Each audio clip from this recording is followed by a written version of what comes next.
Hello mga katropa! Day 3 na namin sa Taiwan. Ang aga namin gumising upang pumunta sa bangko para magkapalit ng pera. Mas mainam kasi at mas advisable na may dala kang cash on hand kapag gumagala ka. Hindi kasi lahat ng lugar ay tumatanggap ng credit card. Mas hinahanap nila yung Taiwan dollars.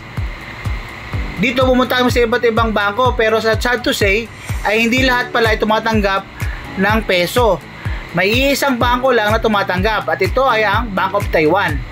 Narating din namin ito malapit sa Kapitolyo at kami pumasok upang makapagtransaksyon.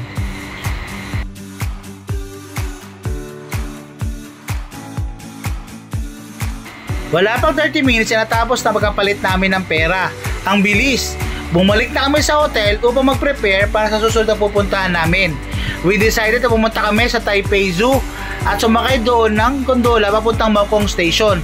Sinakyan namin yung tren na walang driver. Automatic siya.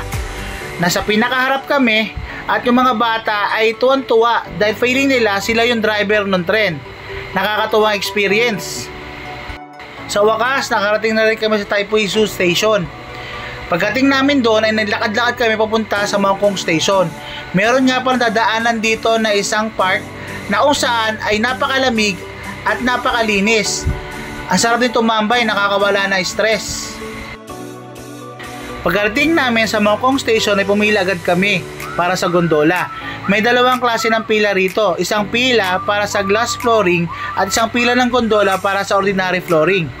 Pinili namin yung kulay pula. Yun yung glass flooring. Kasi gusto namin ma-experience kung ano yung itsura ng gondola at kung ano yung makikita sa flooring neto. First time naming lahat makasakay sa gondola. Lahat kami excited, lahat kami kinakabahan. Kaya ngayon mga bata nagbibiruan muna dito para mawala yung kaba nila. Pero lahat masaya at talagang excited na excited ang bawat isa.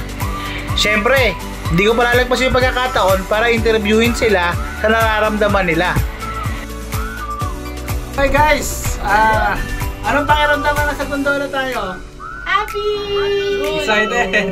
First time! Yes! Jiro, nasan ka? Ano ba sabi mo, Jiro? Good. Chill guy! Chill guy. Okay? Tara, enjoyin muna natin ang view. Medyo matagal na biyahe pa ito, mga 20 minutes pa.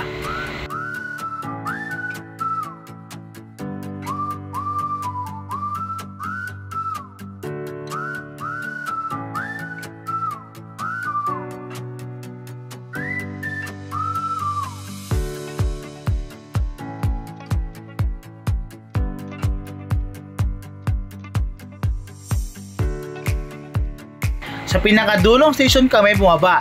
Dito matatagpuan ang mga kilalang tea house. Tanghali na rin kaya plano namin na dito na rin mag-lunch.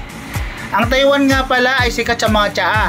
Tara, samahan nyo ko, puntaan natin na tikman ang mga tsaa dito.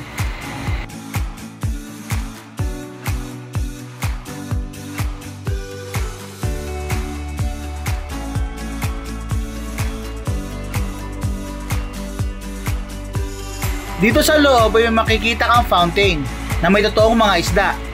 Tuwan-tuwa at amaze na amaze yung mga bata. Ngayon na sila nakakita ng ganito.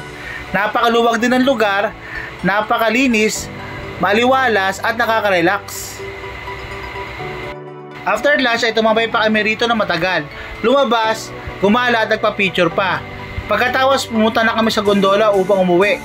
Medyo komportable na mga bata sa pagsakay nila. Hindi na sila takot o kinakabahan. Habang nakasakay ay kitang-kitang napakagandang tanawin. Nakaka-amaze, nakaka-relax. Napakagandang experience ito.